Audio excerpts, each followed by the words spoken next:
Hello there guys, what is going on? Son of Chelsea back here again for another episode of Let's Talk Chelsea. Hope you're all doing well and keeping safe. This is the second episode of Let's Talk Chelsea on this Friday. The first episode earlier today was about Thiago Silva and Fikayo Tomori, so please go and watch that.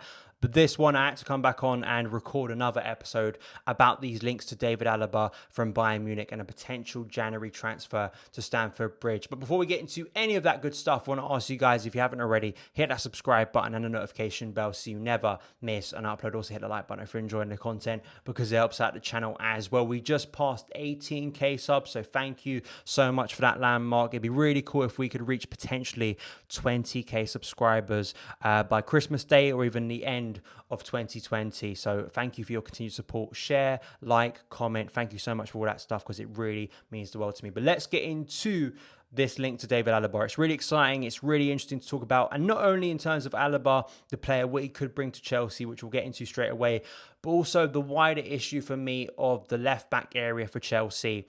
And we solved the issue of left back in terms of signing a long-term replacement in terms of Ben Chilwell, who seems to have fixed that area as a first choice target.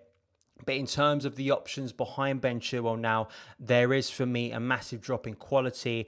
And you can even see the lack of trust Frank Lampard has in his backup options in both Emerson and Marcos Alonso. Of course, Marcos Alonso basically an outcast now. We'll get into that, but also Emerson, I just think is too much of a liability. So I do think this is one area when we speak about DM and sort of areas Chelsea can fix in their squad now because we spent so much money and sort of invested so heavily on the squad in the summer. Where do you look next to improve? Because you always want to improve this squad. And I think next will be sort of backup left back to Ben Chilwell. But let's get into David Alaba. So the reports were from Christian Falk and Bild. Falk was a very prominent name in terms of the summer with the Timo Werner and Kai Havertz deals. He's quite reliable in terms of German players, say, moving to English clubs, in terms of German players and their transfer reports. But in terms of speaking about Chelsea players like Mason Mount, he's not as reliable. So you do need to take that into consideration when we are speaking about Christian Falk's reporting. But he does report that the agent of David Alaba plans to start talks in January with Chelsea about a transfer for his client. Now, I think Expected Chelsea, who is a great account, I definitely suggest you go and follow for stats and XG analysis around Chelsea. But he really lays it out well in terms of the positives and negatives of a potential transfer. So the positives to him are can offer depth at centre-back and left-back, has incredible pedigree, young enough to continue for 4 more years. Then the negatives are, where does he start at Chelsea? He's not coming to be a backup, could disrupt our wage structure, 400k a week wages. I understand all of that and pretty much agree with that. I think this issue with David Alaba, and I think the stumbling block could be just that, because on current form, and I want to stress on current form because it's going so well for Chelsea, but as I saw last season and can be the case in football, things change very quickly, as they did last year. I remember sort of mid-November, we were really playing well last year, and this was around like sort of the transfer ban time and whether it was going to be overturned. How many people when we were playing well go, we don't want it overturned, you know, the team sort of playing well, we're not too fast.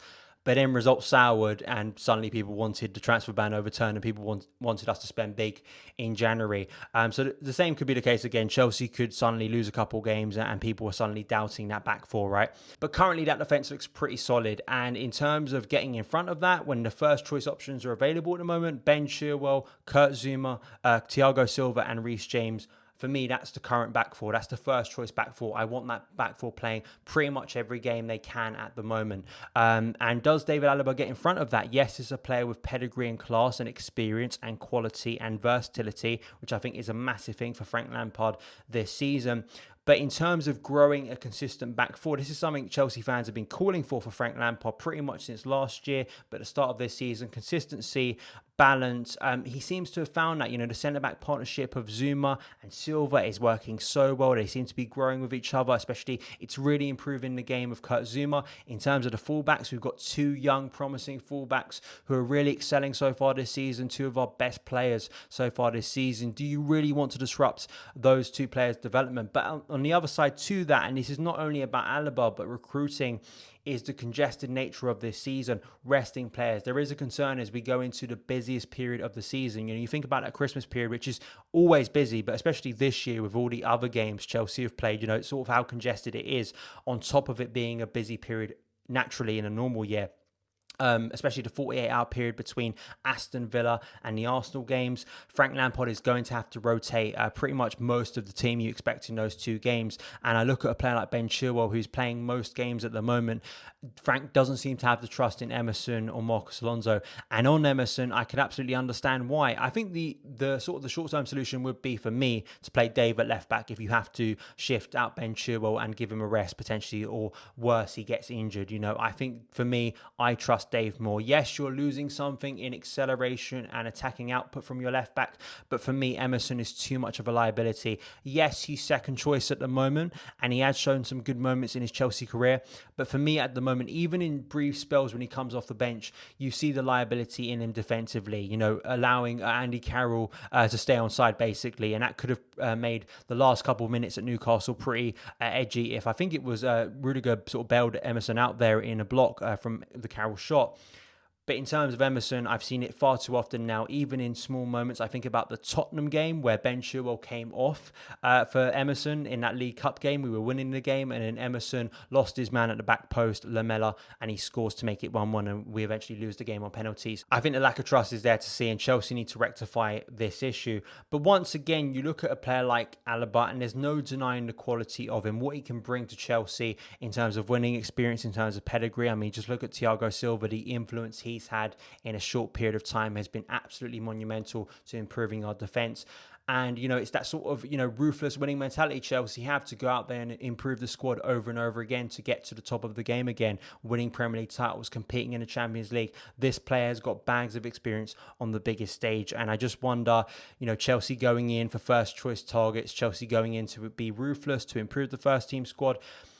I think this could happen. I just think the stumbling block, as was pointed out by Expected Chelsea, would be him coming in as a rotational player. Would a player who, has had trouble, signing that contract extension with Bayern, this is why he's looking elsewhere, would accept at first being a rotational player potentially at still the prime of his career? I think that's something you have to take into consideration. But as I spoke about last week in relation to Jude Bellingham, it was a Dean Jones report in Eurosport, a line he said that Chelsea believe under Frank Lampard at the moment, they can convince anyone to join the project at Stamford Bridge, and I think that's an exciting thing. So maybe Chelsea could convince Alaba to join, and I'm sure Alaba, with the amount of games Chelsea are probably going to be playing in the second half of the season as well, just like the first half of the season, he'll back himself to get into the first team, no doubts. But I just wonder whether he'll deal with that and sort of accept that, the fact that he could be sitting on the bench for some key games for Chelsea. I think that's something to take into consideration, and I'm sure many other big clubs will be going for his signature as well. So it's an interesting one. I think this is an issue that is going to crop up again,